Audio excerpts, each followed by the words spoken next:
Have you ever gotten constructive criticism, but it felt more like a personal attack? I ask because yesterday I got to learn a little bit about my mentor and some things that he's been through. And he had some team members, and a few of them were like, we're having problems with this other team member. And so they had a meeting and they came super prepared with a list of things that needed to get worked on.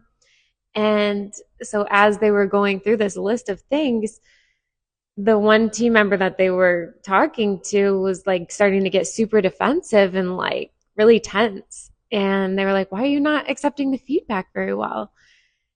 And then Dan remembered this book that he read and he was like, yeah, I'm realizing that if 3 or 4 people, had a list of things that I was doing wrong and just came to me in a meeting about it and we're just kind of like telling me everything I needed to fix, I would feel a little bit attacked too. And he's like, I'm sorry I made you feel that way. And the other team member's shoulders relaxed and he was like, yeah, okay. I just feel like I'm doing everything wrong. And that wasn't the case. He wasn't doing everything wrong. It was like just a couple of things that they needed him to improve on because they wanted to help him be better. And after Dan said to him, like, yeah, I'm sorry. I didn't mean to make you feel that way. That wasn't the purpose of this meeting. The meeting was to help you. And that like released any frustration, any irritation. And he could finally go on to, they could talk about anything after that because it was the way he felt. And I related that to so many things in my life. I have a little story that I want to share about my experience. And basically, when I was about 18, 19, I used to work at a salon in Dallas.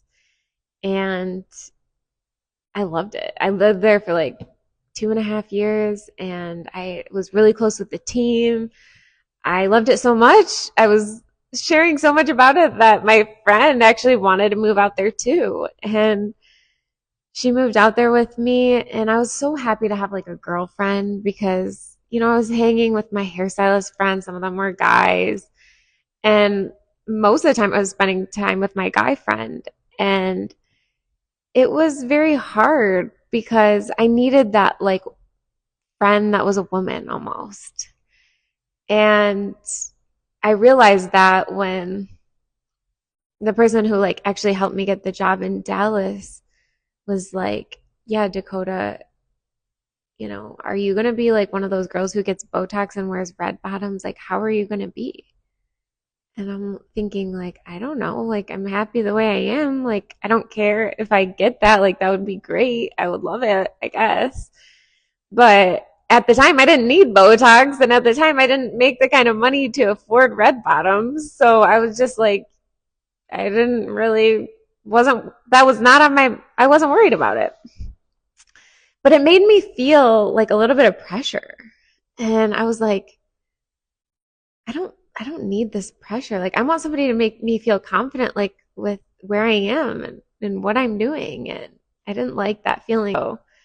And I always felt good around my other friend who was constantly improving. And it was just so cool that she moved to Dallas and she worked with us for a couple months and she ended up getting a job in LA. So she gets this job in LA and let me make sure I'm on time for my meeting. And I'm like, oh, that's so cool. I'm kind of jealous. And she was like, no, you should apply too. And I was like, oh. I was like, heck yeah, let's do it.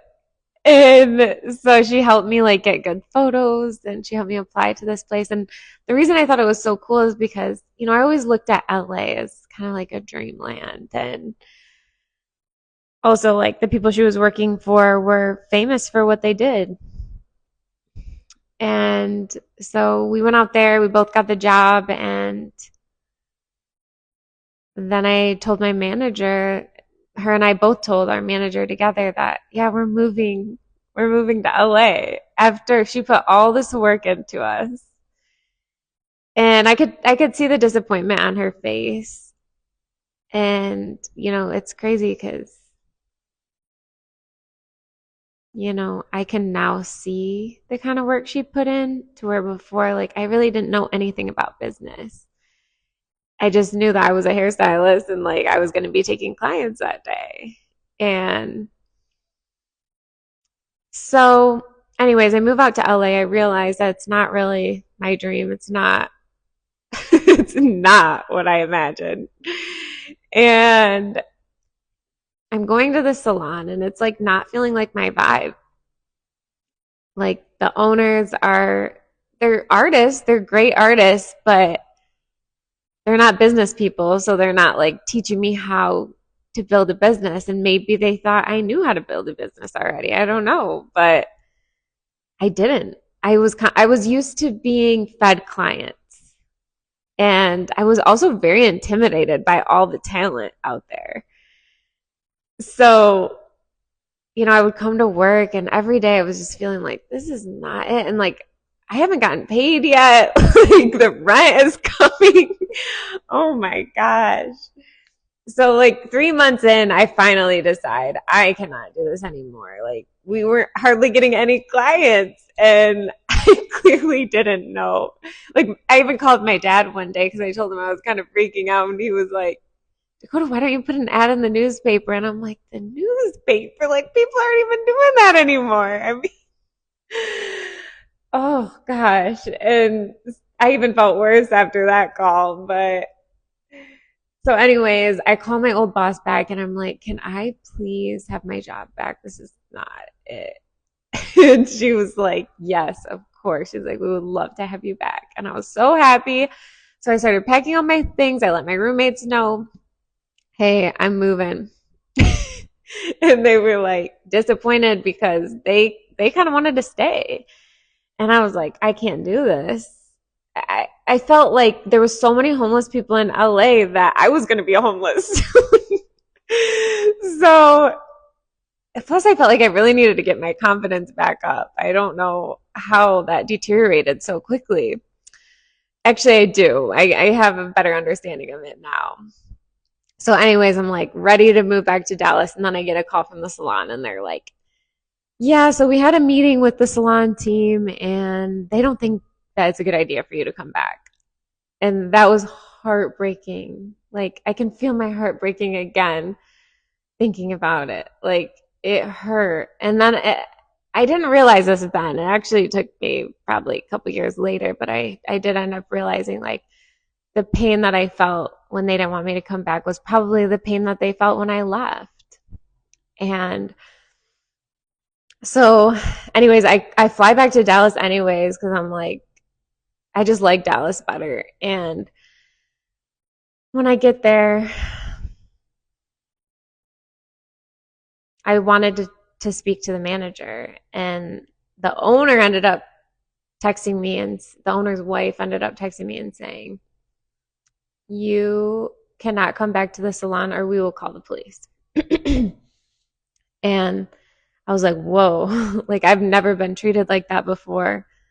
That was really,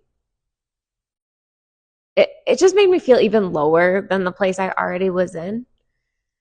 So I was like, I'm not a loser. I'm going to go work for their competitor. So I just went and worked for their competitor and they were great. I actually really liked this one girl there, Karina. You guys might know her. She's wonderful. I still follow her on Instagram and I still think she's amazing. But thank God for her because I don't think I could have even stayed there as long as I did had I not had at least that one friend. But anyways, I ended up having a client at this new salon I was working for, and I went back to the break room when I finished her service. And I come out, and the manager there is like, hey, your client just tipped you $1,000. And I'm like, what? He's like, yeah, I asked her if it was wrong, and she said no. And I was like, wow.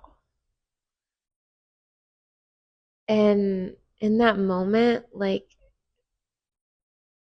I had thought back to if I had told her, what I was going through. And I really don't remember telling her that much, but I probably did say that I missed my family. And that I was really struggling. And anyways, I used that extra $1,000 to get out of my lease and move home because I just needed the love and support from my family after all of that. So that taught me a lot of lessons. I'm still reflecting on it. There's still things I'm taking away from it. I was just all about being successful, but I didn't, realize like all the feelings that I could hurt in the meantime. You know, it's good to, be focused on your dreams and stuff, but it takes it takes work from everybody for one person to be successful. And you have to look at it from the other person's. You have to put yourself in other people's shoes. And I think that's kind of the same lesson that Dan learned, but in a different way. And it's kind of exciting to think about, how I could remember, make it a safe place. Like what he learned in crucial conversations. Like make it a safe place that when you're on your way to reaching your goals that you can make it a safe place and put yourself in other people's shoes. And, if you're working on it, like me, I'm still working on it, shoot me a message. We can work it out together. Thanks for listening to my story. Let me know what you guys think.